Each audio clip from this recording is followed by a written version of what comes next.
Welcome, my friends. Hello, my friends.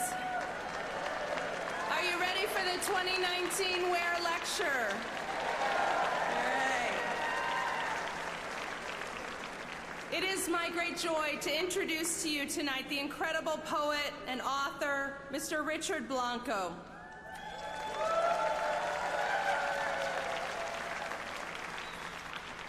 Richard Blanco was named by President Obama as the 5th inaugural poet in our country's history, a Woodrow Wilson Visiting Fellow, the first education ambassador for the Academy of American Poets, and tonight's Ware Lecturer.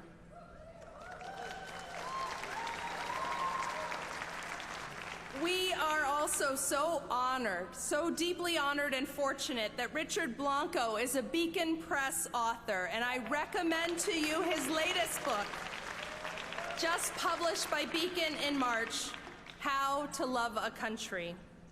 It is a stunning testament to the struggle to love a country that breaks one's heart.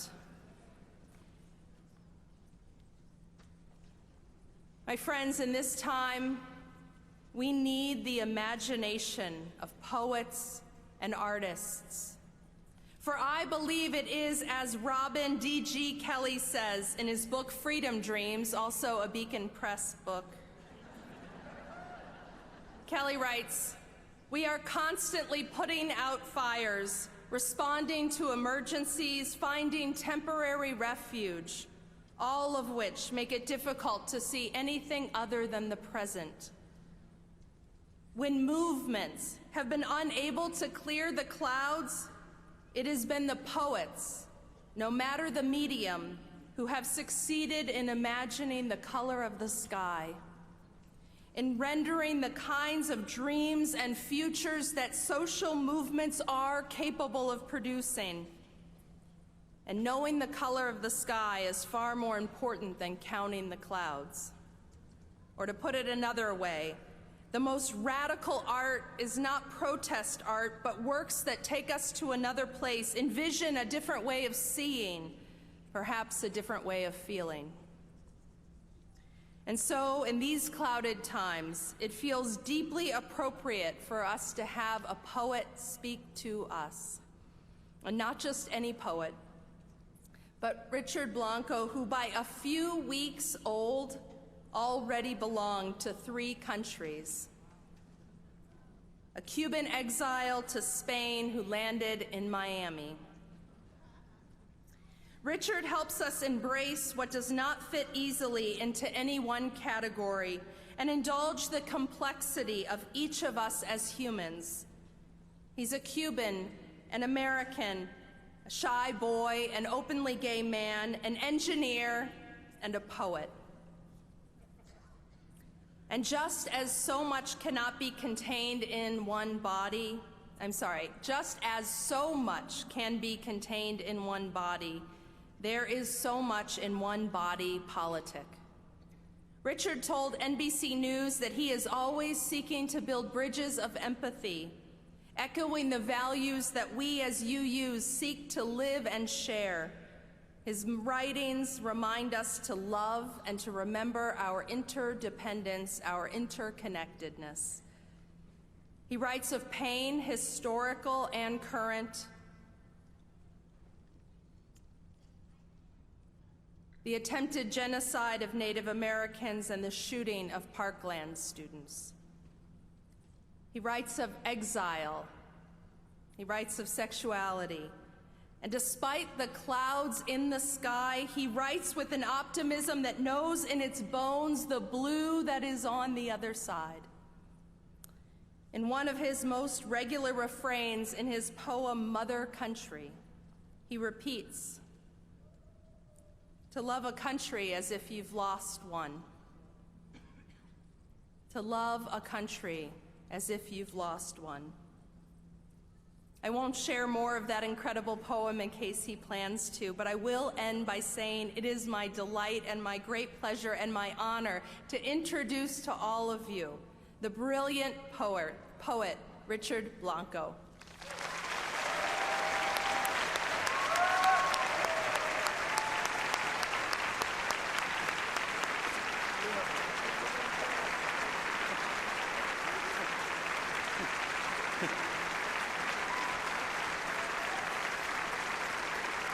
Good evening, everyone. Buenas noches. I'm never going to stand in ovation. I haven't done anything here. Thank you, Susan, for that beautiful and such keen and heartfelt introduction that spoke so much to my very heart and said so much about everything that we're facing these days. My thanks as well, of course, to the Ware Lecture Series, and I share this stage, this moment, with all past lecturers. I feel humbled to be on this stage with such amazing names that were flashing on these screens, and I want to sort of think about the lecturers I've passed, and personally, one of my favorite poets, Mary Oliver, and share this seat also with her as well.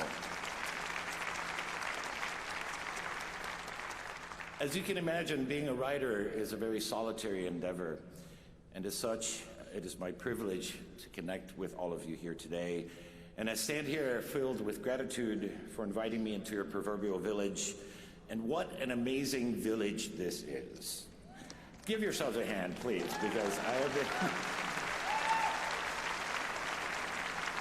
have just been on the periphery today, just in the lobby, having 20,000 espressos and feeling the energy of everything that's going on. And I feel in such great company and so grateful again to be invited into this space. You're all a gift to me in that respect, and I hope that I can return that gift tonight with a few words of poetry, words that I hope will inspire and soothe, but also challenge and stir your hearts, minds, and souls. Now, I don't consider myself a public speaker per se, but rather a poet who speaks publicly. And I say this because I think poems, to echo what Susan was saying, even my own poems, I feel are smarter and wiser and bigger than I can ever be. They teach me things I never knew, let me feel things I never felt. They let me understand things I thought I understood. And it is through that mystical power and spiritual power of poetry that happens. And I liken it to prayer, to meditation, to song. In fact, as Susan and I have been talking in conversations, in a way, poetry is my spiritual practice in many ways. It's what gets me down to that center, to that real person inside this Richard Blanco. I was particularly struck by this year's theme of the power of we. It's quite a bold and beautiful statement, we would all agree, full of such hope and resolve, and yet in a way, it's also a bold and beautiful question, right? Full of challenges and uncertainties, especially in our time. And when we consider any community, large or small, whether it's one congregation or whether it's a whole country, we necessarily have to ask ourselves, well, who are we really? And how do we go about becoming a we? Individually, yet communally, culturally, yet civically, spiritually, but also politically. The end game, of course, being to harness that collective power of the we for the betterment of ourselves and of our world. These are obviously important matters of the heart in this year's assembly, especially, again, given our current social political climate. And to help us think through those matters, I'd like to share my own journey with the ideas and the ideals of the we, which have been very problematic for me even before I was born. As I'd like to explain or say, much less poetically than Susan just did, I was made in Cuba, assembled in Spain, and imported to the United States. Meaning my mother left Cuba 7 months pregnant with me to Madrid as an exile where I was born, and only 45 days after my birth, we emigrated once again to the United States.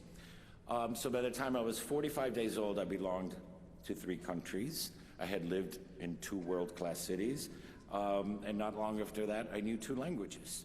So growing up also in Miami as a son of a working-class immigrant family, as well as being a gay child, there was always, and for all those other reasons, there was always some part of me that didn't feel it was quite American. I thought that this is what it meant to be an American.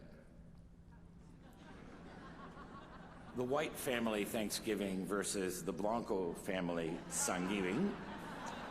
and realizing the irony of the white family versus the Blanco family. Two the same last names, but worlds apart. But I really did, sort of growing up in Miami, think that was the only narrative that meant to be American. That was the only we that was truly American. A we that I thought I didn't quite include me. So I thought I'd start us off with somewhat on a whimsical but also heartfelt note about that struggle for identity, that struggle for cultural identity, as told through the voice of my childhood. You need to know two things for this poem, maybe three. For Cubans or Latinx in general, we never got Thanksgiving. We still don't get Thanksgiving. I don't think any of us really get Thanksgiving. As I like to say, you don't have to be Cuban to have a dysfunctional Thanksgiving in the United States,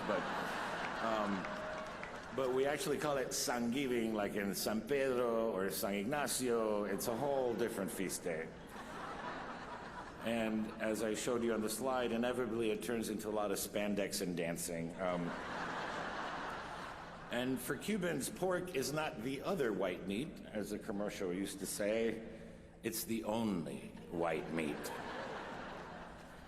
There's a reference here also to Kennedy that dates back to, obviously, history and the Bay of Pigs, which I'm glad the White House never read, I hope. Otherwise, I would have not been standing here today as inaugural poet. But it's obviously as historical rooted in the historical essence of exile in the Cuban-American community in Miami. So here we go. This was the first poem that I was ever assigned in graduate school, was write a poem about America, and this was called America. Although Tia Miriam boasted she discovered at least half a dozen uses for peanut butter, topping for guava shells and syrup, butter substitute for Cuban toast, air conditioner, and relaxer, Mama never knew what to make of the monthly 5-pound jars handed out by the immigration department until my friend Jeff mentioned jelly. There was always pork, though, for every birthday and weddings, whole ones on Christmas and New Year's Eve, even on Thanksgiving Day. Pork, fried, broiled, or crispy skin roasted, as well as cauldrons of black beans, fried plantain chips, and yuca con mojito. These items required a special visit to Antonio's Mercado on the corner of 8th Street, where men in Guayabera stood in Senate blaming Kennedy for everything. Ese hijo de puta.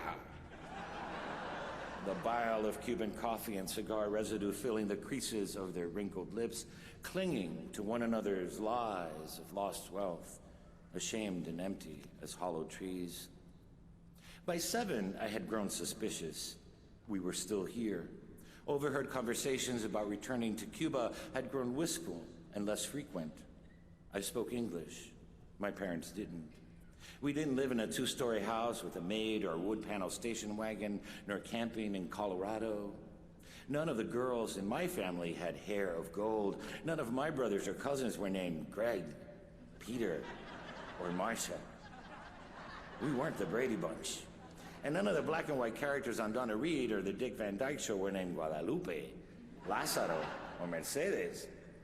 Patty Duke's family wasn't like us either. They didn't have pork on Thanksgiving. They ate turkey with cranberry sauce. They didn't have yuca. They had yams, like the diddles of pilgrims I colored in class.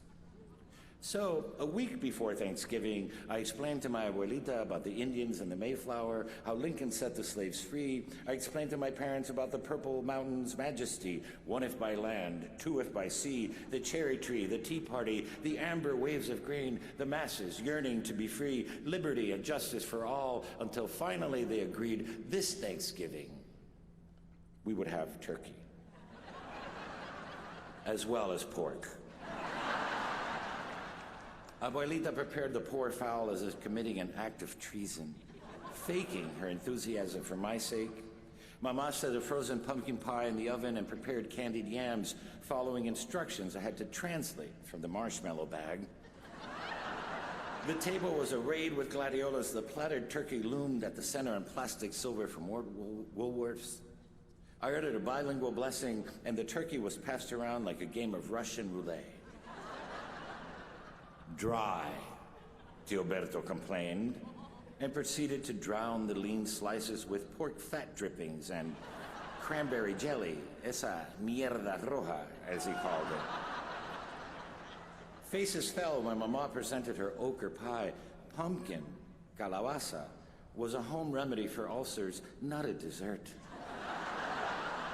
Tia Maria made 3 rounds of Cuban coffee, then Abuelo and Pedro cleared the living room furniture, put in a Sela Cruz LP, and the entire family began to merengue over the linoleum of our apartment, sweating rum and coffee, sweating rum and coffee, until they remembered it was 1972 and 46 degrees in America. Thank you.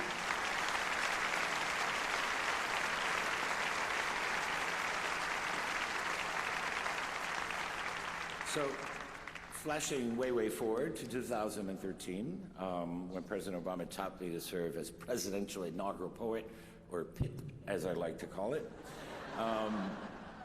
It's really, sometimes you think your life is, there's these moments where you feel like your life is really scripted. As I said, that was the first poetry assignment I got in graduate school, and basically, the president gave me the same assignment: write a poem about America. And when he called, I felt like telling him, don't worry, big guy, I got this one. I've been thinking about what this country means for about 15 to 20 years. It's a poem I've been writing all my life, and I'm still writing, even in this last book, as you'll see. But as you can imagine, being an inaugural poet transformed every part of my life. In one way, it gave me a newfound sense, or newfound sense of my place at the American table, so to speak, which included pork, yuca, and black beans. And I realized that my story as a gay, Cuban, American working-class immigrant was indeed part of the American we, the people. Thank you. That each one of our stories from every walk of life is part of we, the people. That by definition in a democracy, everyone's narrative ought to count, be part of that we. And as our motto tells us, e pluribus unum, out of the many, one. Something we're still working towards right here in this room in some ways. That was the central message I wanted the poem that I delivered at the inauguration to convey. And so I'd like to take us back to that moment for a second, as a point of departure, but also in a way as a point of contrast to where we find ourselves today as a nation. I'm going to read a little excerpt from a memoir that was published by Beacon as well. It seems there's been a press that's been with me since this moment, and I treasure Beacon Press for that. That speaks to myself waiting at the podium. You'll see this scene, waiting to be called up to speak. I'm sorry, waiting to be called up to the podium, and what's going on in my mind at that moment. And I'll share the poem with you. In the moment, I feel America standing as one, putting differences aside and taking a deep collective breath. We pay tribute to something far bigger and more important than any one of us. And I truly feel like one of us, one of we, the people, in the echoes of the president's and others' speeches. I embrace America in a way I never had or thought I could. Feeling for the first time that I truly belong to one country.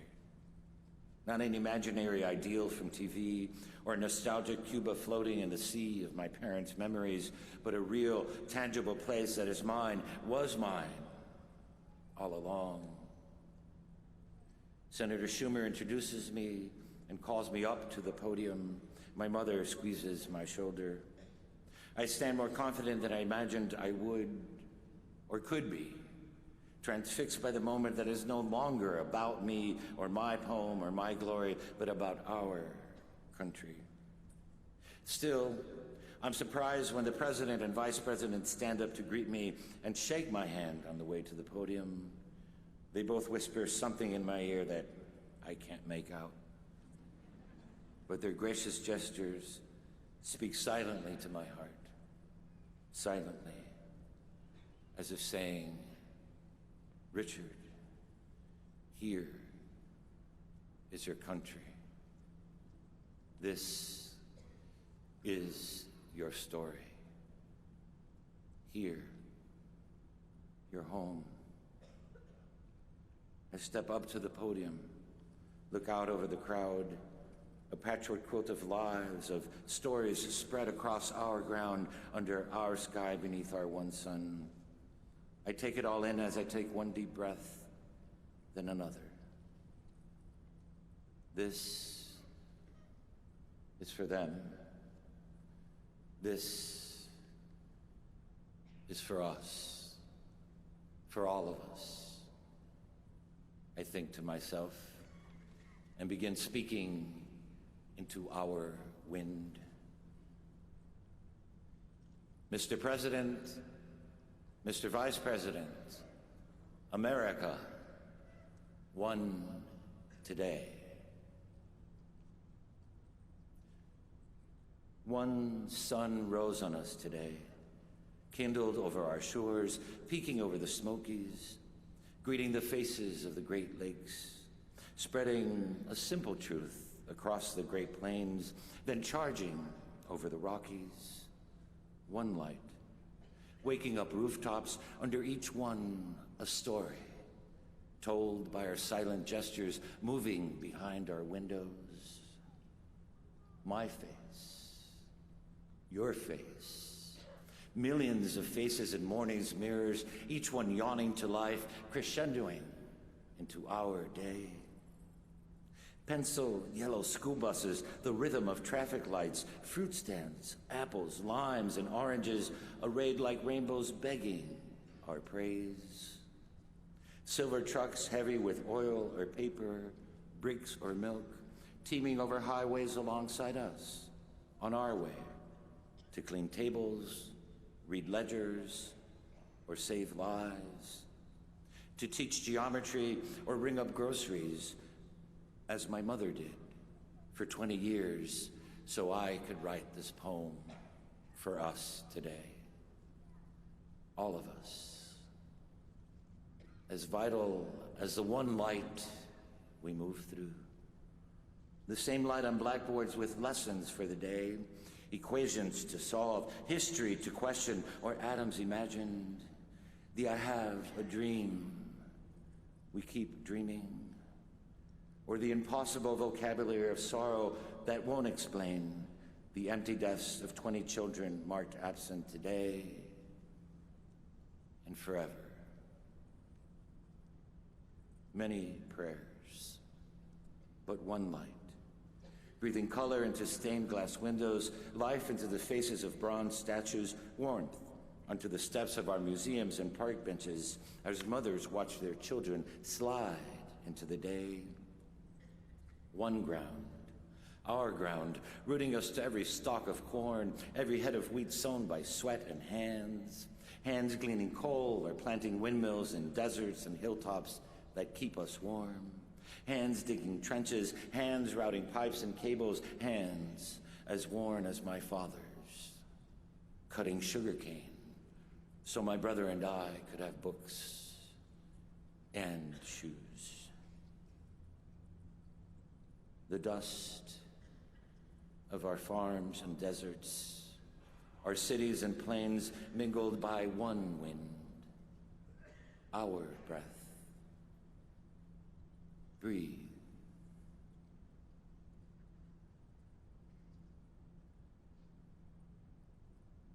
Hear it through the day's gorgeous din of honking cabs, buses launching down avenues, the symphony of footsteps, guitars, and screeching subways, the unexpected songbird on your clothesline. Hear squeaky playground swings, trains whistling, or whispers across cafe tables. Hear the doors we open for each other all day, saying, hello, shalom, buongiorno, howdy, namaste, or buenos dias, in the language my mother taught me, in every language, spoken into one wind, carrying our lives without prejudice as these words break from my lips. One sky since the Appalachians and Sierras claimed their majesty, and the Mississippi and Colorado worked their way to the sea. Thank the work of our hands, weaving steel into bridges, finishing one more report for the boss on time, stitching another wound or uniform, the first brushstroke on a portrait, or the last floor on the Freedom Tower, jutting into a sky that yields to our resilience, one sky, toward which we sometimes lift our eyes, tired from work. Some days guessing at the weather of our lives. Some days giving thanks for a love that loves you back. Sometimes praising a mother who knew how to give, or forgiving a father who couldn't give all that you wanted. Still, we head home. Through the gloss of rain or weight of snow or the plum blush of dusk, but always, always home, always under one sky, our sky, and always one moon, like a silent drum tapping on every rooftop and every window of one country, all of us facing the stars and hope. A new constellation, still waiting for us to map it, still waiting for us to name it together.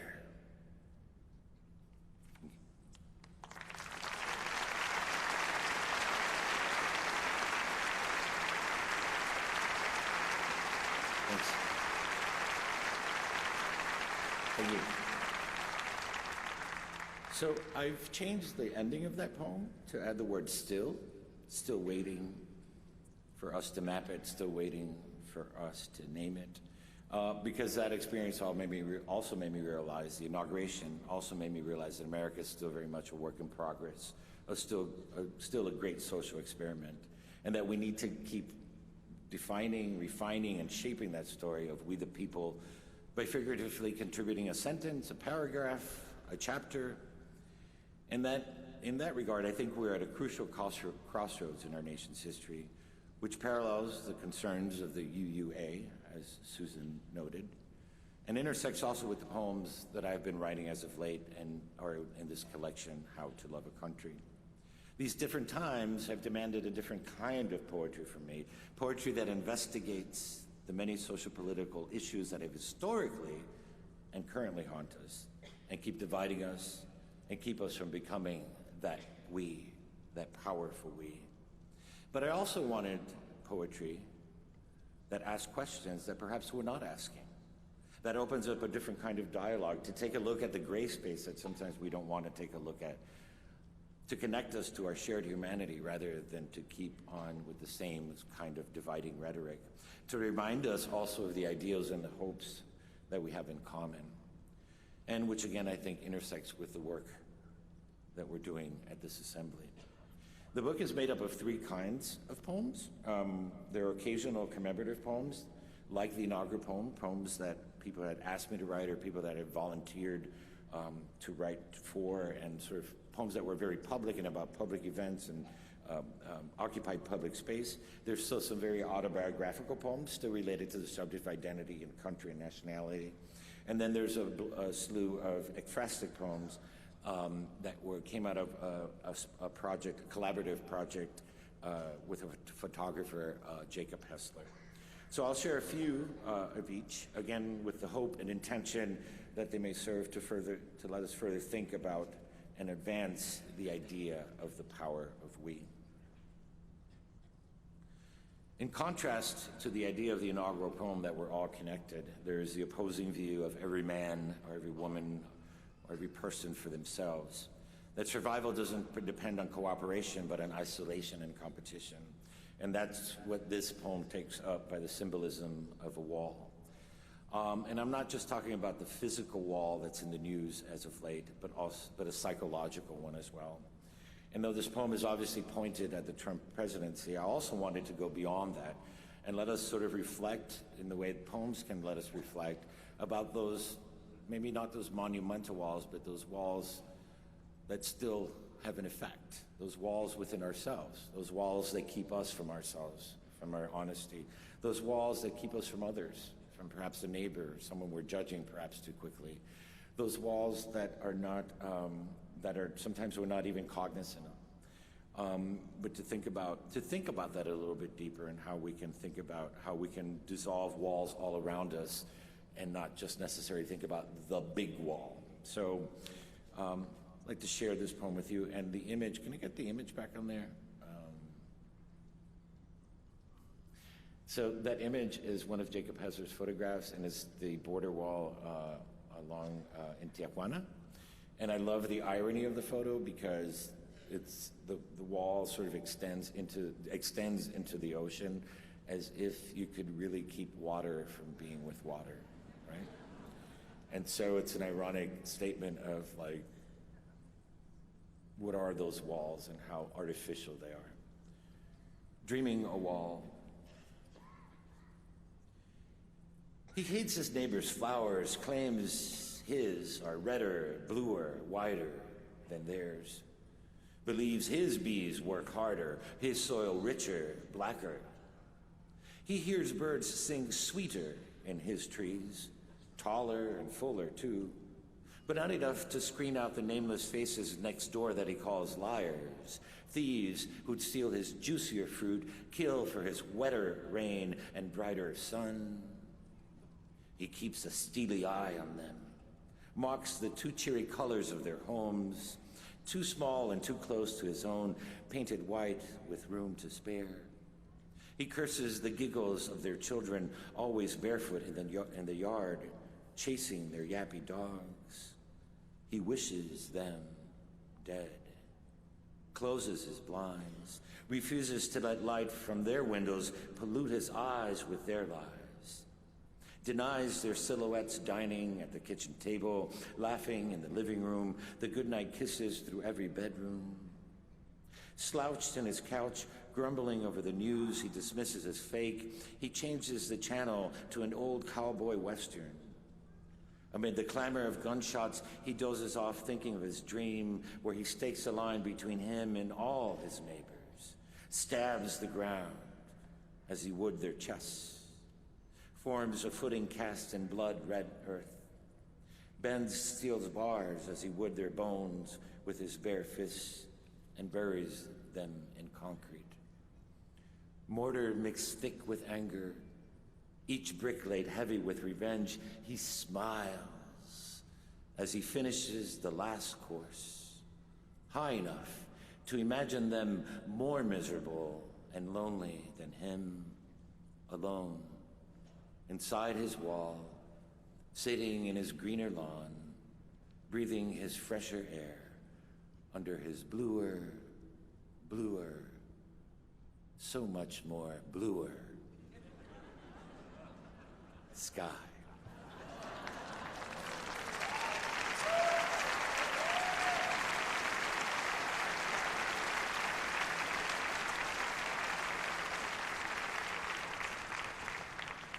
I went right for the Trump thing there, didn't I? We had Tricky Dicky and who I was named after. That's another story. So this poem sort of follows that topic or that theme. This is, again, one of Jacob's photographs it's part of the U.S.-Mexico border where the river, El Rio Grande, forms the border. And given my background as Cuban, living in Guatemala, and giving my relationship to Latin America and Central America, or at least my experience with them, with those countries, I've come to realize that the problem is really much more complex than the news lets on, right? Or even, I should say that even our parties let on, right? And this absurdity of borders, again, this idea that suddenly you cross one line and you're in another country, especially when it comes to our neighbors. If there is a border, it's 800 feet wide. This is a region of our country that's been sharing a history, a culture, music, for hundreds of years, long before our country was even a country. These cultures were already forming something. You know, I don't just blame just the United States, but I think it's more of a geopolitical power grab in some ways, and things that happen that I think are not always told. And I hope this poem brings out a little bit more of that. So the only way I could speak to that in a way without sort of just preaching to the choir, so to speak, was to write a poem in the voice of the river and let the river speak to us, to humanity in general, about our absurdity, about borders and distinctions and how they're used. So this is the river giving it to all of us. This is dedicated to Eileen Barbieri, who is my sponsor girl in a girls' orphanage that I work with in San Pedro Sula in Honduras. You've seen it all.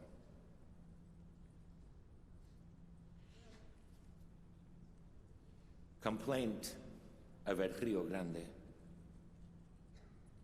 I was meant for all things to meet, to make the clouds pause in the mirrors of my waters, to be home to fallen rain that finds its way to me, to turn eons of loveless rock into love-sick pebbles and carry them as humble gifts back to the sea, which brings life back to me. I felt the sun flare, praised each star, flocked about the moon long before you did. I breathed air you'll never breathe. Listened to songbirds before you could speak their names, before you dug your oars in me, before you created the gods that created you.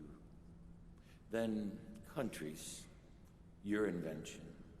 Maps jigsawing the world into colored shapes, caged in bold lines to say you're here, not there, you're this, not that, to say yellow isn't red, red isn't black, black is not white, to say mine, not ours, to say war, and believe that life's worth is relative. You named me, Big River, drew me, blue, thick, to divide, to say spick and Yankee, to say wetback and gringo. You split me in two, half of me us, the rest them. But I wasn't meant to drown children, hear mothers' cries, never meant to be your geography, a line, a border, a murderer. I was meant for all things to meet.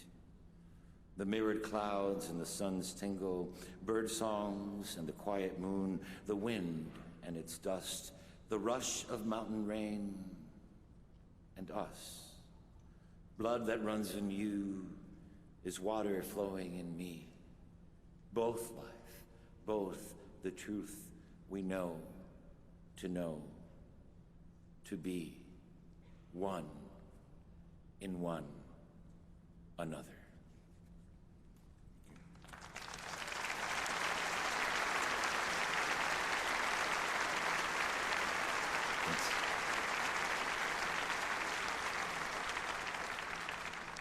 So a little bit of an interlude here. This is one of the commission poems. This is a poem that was commissioned by Freedom and Mary, which, if you might all be familiar with, is one of the organizations that was really key in sort of creating the tipping point in marriage equality. They asked me to write a poem that we used as a script that was produced into a short film. I want to show you the film now. I had no creative control over the film. I mean, I love it, but I only say that because I imagine like Brian Gosling and Brad Pitt like making out. But I guess that's who was in my mind when I was writing the poem. But I don't think the budget called for that. It's really a lovely piece, though, and I just want to share with you, and I'll give you a little epilogue after that. So I guess roll 'em, as they say. I knew it then. In that room where we found for the first time our eyes and everything, even the din and smoke of the city around us, disappeared, leaving us alone as if we stood the last two in the world left capable of love. As if two mirrors face to face with no end to the light our eyes could bend into infinity. I knew since I knew you, but we couldn't. I caught the sunlight pining through the shears, traveling millions of dark miles simply to graze your skin. As I did that first dawn, I studied you sleeping beside me. Yes, I counted your eyelashes, read your dreams like butterflies flitting underneath your eyelids, ready to flutter into the room. Yes, I praised you like a majestic creature my God forgot to create, till that morning of you suddenly tamed in my arms.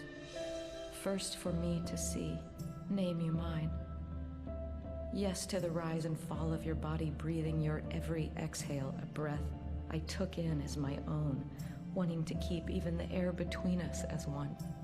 Yes to all of you. Yes, I knew, but still we couldn't. I taught you how to dance salsa by looking into my Caribbean eyes. You learned to speak in my tongue while teaching me how to catch a snowflake in my palms and love the gray clouds of your gray hometown. Our years began collecting in glossy photos, timelining our lives across shelves and walls, glancing back at us. Us embracing in some sunset, more captivated by each other than the sky-brushed plum and rose. Us claiming some mountain that didn't matter as much as our climbing it together. Us leaning against columns of ruins as ancient as our love was new, or leaning into our dreams as a table, flickering candlelight in our full mooned eyes. I knew me as much as us, and yet we couldn't. Though I forgave your blue eyes turning green each time you lied, but kept believing you. Though we learned to say good morning after long nights of silence in the same bed. Though every door slam taught me to hold on by letting us go. And saying you're right became as true as saying I'm right. Till there was nothing a long walk couldn't resolve. Holding hands in hope under the streetlights, lustering like a string of pearls guiding us home. Or a stroll along the beach with our dog, the sea washed out by our smiles. Our laughter roaring, louder than the waves, though we understood our love was the same as our parents'. Though we dared to tell them so, and they understood. Though we knew we couldn't. No one could. When the fiery kick lines and fires were set for us by our founding mother-fathers at Stonewall, we first spoke of defiance. When we paraded glitter leather and rainbows made human, our word became pride down every street, saying just let us be. But that wasn't enough. Parades became Radley's bold words on signs and mouths until a man claimed freedom as another word for marriage, and he said, let us in. We said, love is love. Proclaimed it into all eyes that would listen at every door that would open, until no's and maybes turned into yeses. Town by town, city by city, state by state. Understanding us and the woman who dared say enough. Until the gavel struck into law. What we always knew. Love is the right to say, I do. I do. I do. I do. I do. I do. I do. I do. I do. I do. I do. I do. I do. And I do want us to see every tulip we've planted come up spring after spring. 100 more years of dinners cooked over a shared glass of wine and 1,000 more movies in bed. I do until our eyes become voices, speaking without speaking. Until like a cloud meshed into a cloud, there is no more you. Me, our name's useless. I do want you to be the last face that I see. Your breath, my last breath. I do, and will for those who still can't vow it yet, but know love's exact reason, as much as they know How a sail keeps the wind without breaking, or how roots dig away into the earth, or how the stars open their eyes to the night. Or how a vine becomes one with the wall it loves. Or how, when I hold you, you are rain in my hands.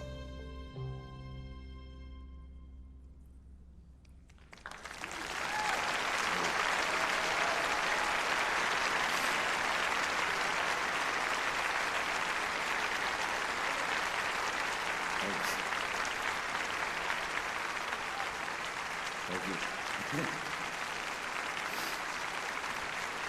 So,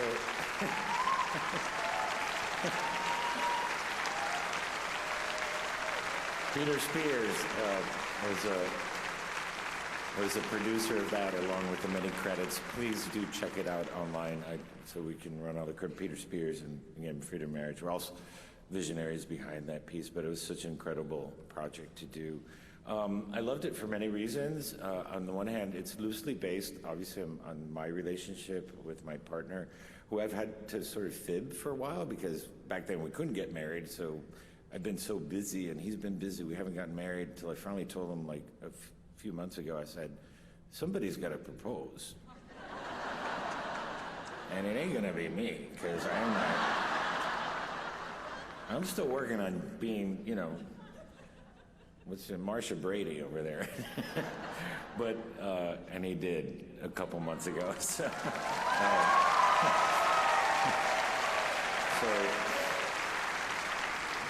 it's either going to be the smallest wedding in the world or the biggest wedding in the world. We're still working on it. But I like that for another reason. I think what was interesting about what Evan Wolfson did was think about language. And it's part of one of the stanzas in the poem, right? And think about how we've worked through language throughout the years, and thinking about where it was time to, again, change the language or evolve the language and create a different message of love is love, and plead to something else. And I think we're sort of always working on language throughout many, many issues, and stumbling through it and making mistakes and whatnot. So I think when we come together as a community like this, I'm sorry I'm geeking out on language, but the idea is that we're in dialogue, right? And that dialogue creates language, creates new forms of understanding and communication. So I really wanted to share that as part of that piece. Just a couple more poems, and I think we'll be ready. This is a present-day photo of the supposed last recorded lynching in the United States, and I won't tell you the year because it's part of the poem. Again, this is one of Jacob's photographs. The poem was the first poem I wrote for that collaboration, and it started sort of making me think about several things in the ways, Obama was still president, but not long after this poem we had Charlottesville. And just thinking about race is really one of the fundamental unresolved divides and questions in our country, that several things sort of happen. We can sometimes sweep it under the rug. We can sometimes be lulled into a false sense of security because we elected an African-American president. We sometimes are silent because we don't know what to do with when we're confronted with racism that we're not sometimes always around. So this poem speaks in the way that negative space you see in that photo, you could walk by that street and never guess what happened there, right? Speaks to those negative spaces that we need to constantly keep on investigating and having more dialogue about race with ourselves and with others and amongst ourselves and others. Easy lynching on Herndon Avenue.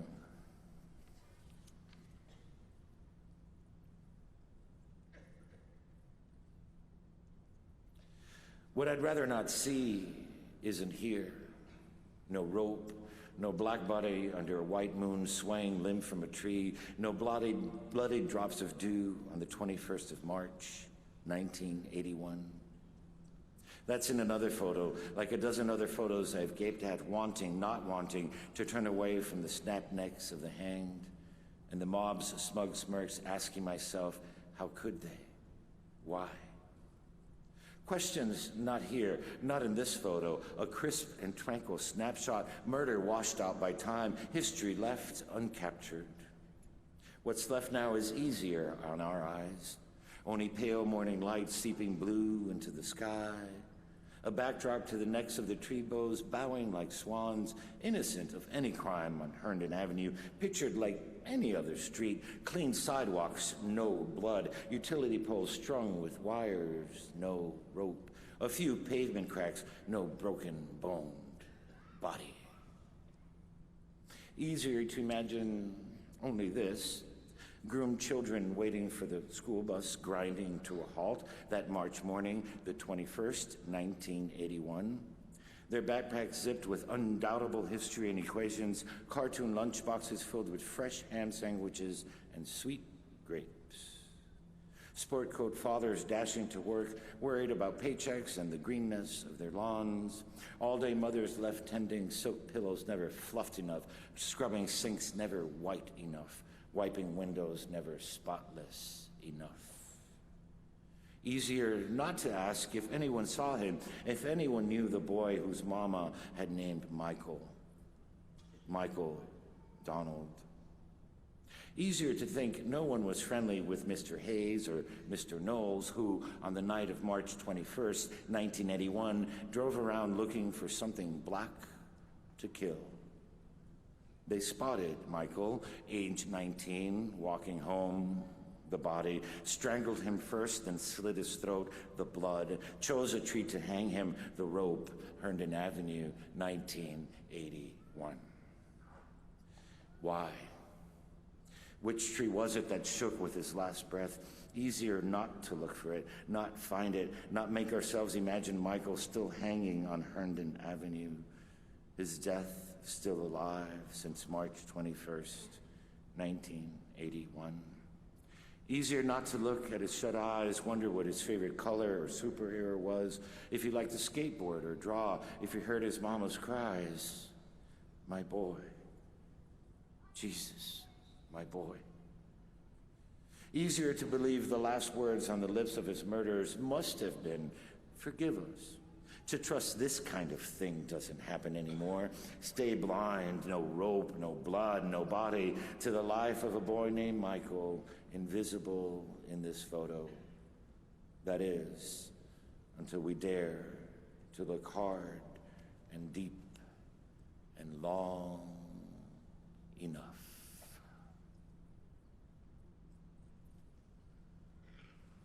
Thank you.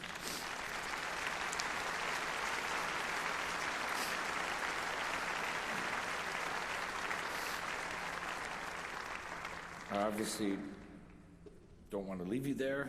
I don't want to leave me there, but to re-echo the sentiment of perhaps the power of poetry and how I began today's lecture, of how poetry teaches us things, both when we listen to it, read it, also when we write it, especially how it changed my relationship with what I thought, or I should say things I didn't know.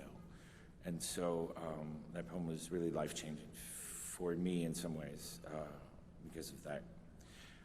Anyway, again, I don't want to leave you there. I'm going to end on the power of we again.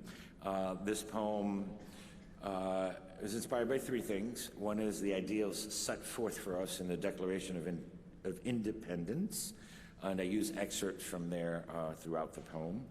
And thinking and studying, I went back and studied the document, which, however you want to contextualize it historically, still has some beautiful ideals in it, and also made me think how we could almost give the Declaration of Independence to our current Congress and demand some of the same things, like literally, like verbatim.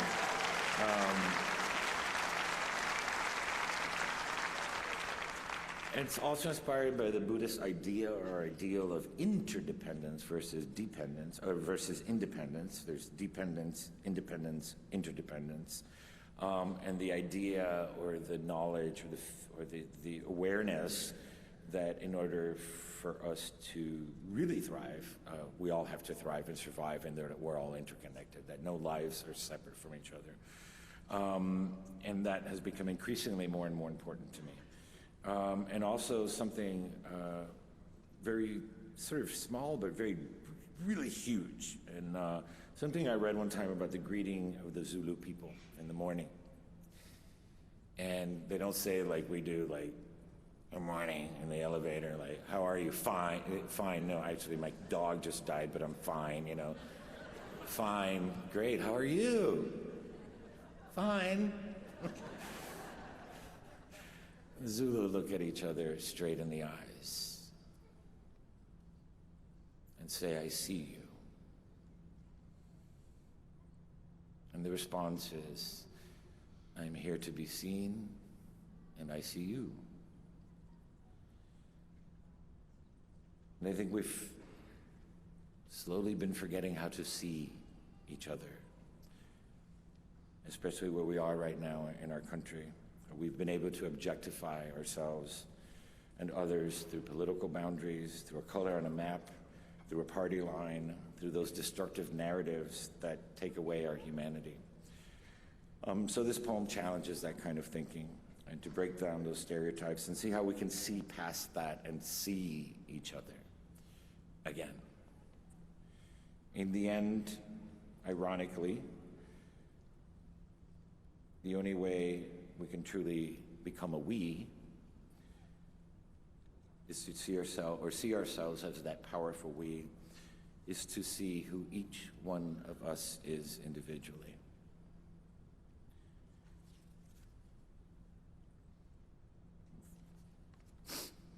Declaration of interdependence.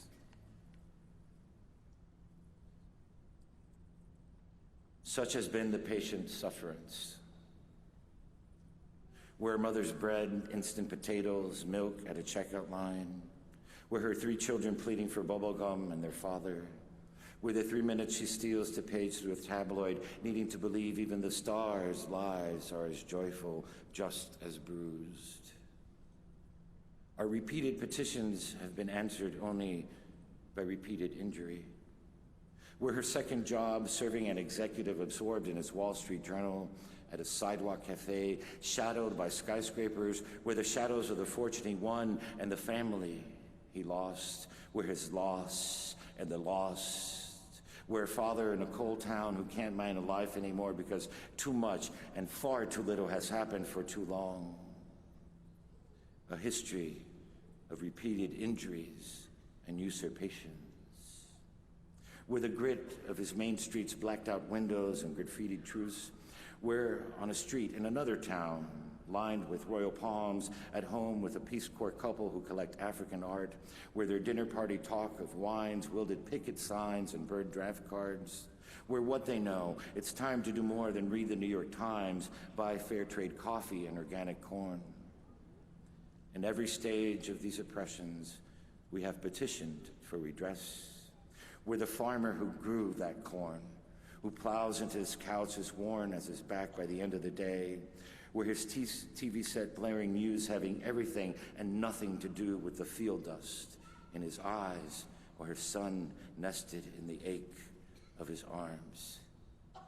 We're his son. We're a black teenager who drove too fast or too slow, talked too much or too little, moved too quickly but not quick enough. We're the blast of the bullet leaving the gun, with the guilt and the grief of the cop who wished he hadn't shot. We mutually pledge to each other our lives, our fortunes, and our sacred honor. We mutually pledge to each other our lives, our fortunes, and our sacred honor. We're the dead. We're the living. Amid the flicker of vigil candlelight, we're in a dim cell with an inmate reading Dostoevsky, where his crime, his sentence, his amends. We're the mending of ourselves and others. We're a Buddhist serving soup at a shelter alongside a stockbroker. We're each other's shelter and hope, a widow's 50 cents in a collection plate, and a golfer's $10,000 pledge for a cure. We hold these truths to be self-evident. We hold these truths to be self-evident. We're the cure for the hatred caused by our despair. We're the good morning of a bus driver who remembers our name, the tattooed man who gives up his seat on the subway, where every door held open with a smile when we look at each other's eyes, the way we behold the moon. We're the moon. We're the promise of one people, one breath declaring to one another, I see you, I need you, I am you. Thank you. Thank you.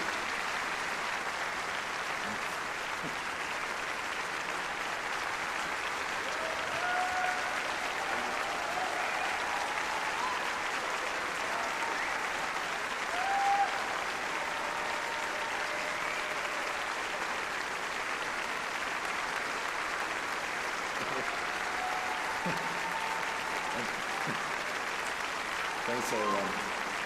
Thank you. I don't know why the Spirit has moved me. I've always wanted a curtsy, and I think this is the only place I can do it.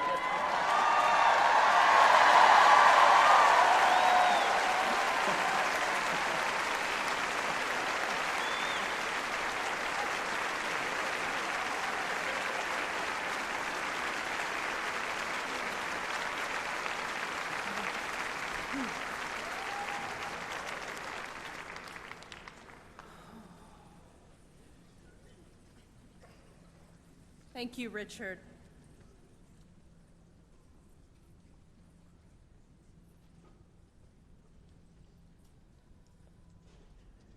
I need just a deep, slow breath.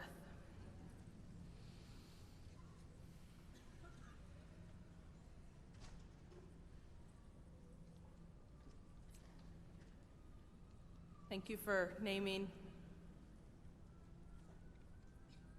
the heartbreak and the clouds and the blue sky beyond.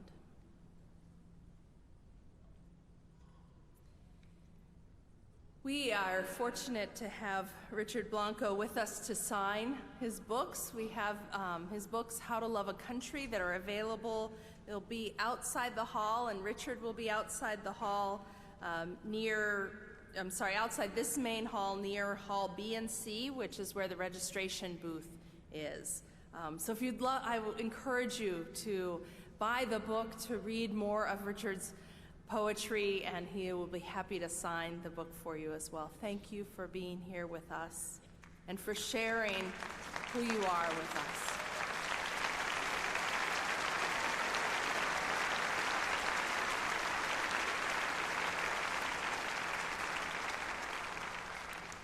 I do have one announcement about our programming here at General Assembly. There has been a change in tomorrow morning's schedule. So from 9 to 10, we are going to be holding general session to continue the business agenda that we were not able to finish this morning, including debate of the proposed statement of conscience, the remaining bylaw amendments, and reports from the UUSC and the UU Women's Federation. So the theme programming conversations will happen after the business meeting at 10 a.m. So worship is earlier than that, and then we'll be here for business session at 9 a.m. Friends,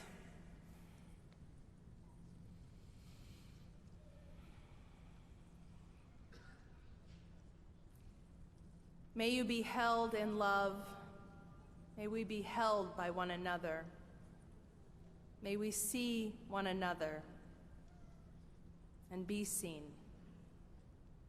Blessed be. Have a wonderful evening. Take gentle care of yourselves.